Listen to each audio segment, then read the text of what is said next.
No puedo oír. ¿Eh? Oye, oye. Me cago en la hostia, estoy encerrado. ¡Antonia! ¿No estabas ahí? ¡Antonia!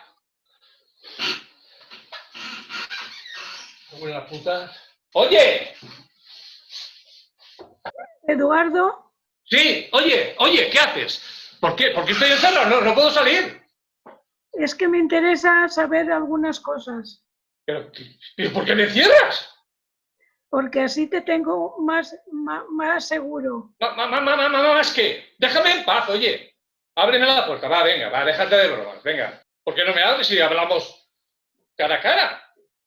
¿Tú sabías algo del Chuli? El Chuli, sí, que está en la cárcel. ¿Has hablado con él? Yo no, ¿por qué tengo que hablar yo con él? Porque sabe algunas cosas de ti.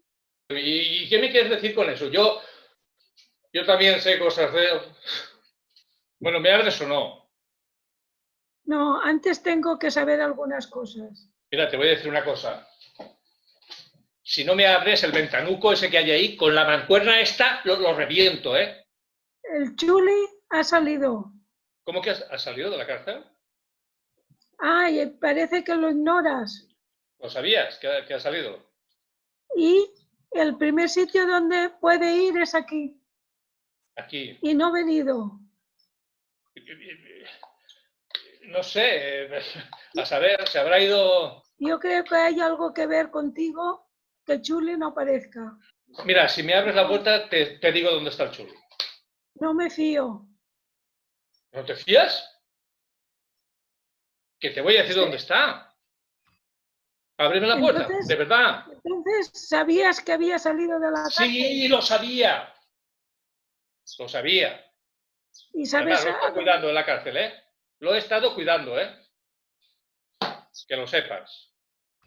Si me abres la puerta, te digo dónde está el Chuli. Bueno, te dejo salir y me lo vas a contar todo. Sí, te lo digo. Te abro. Vale, te lo digo. ¿Sabes dónde está el Chuli? En el Perro Rojo.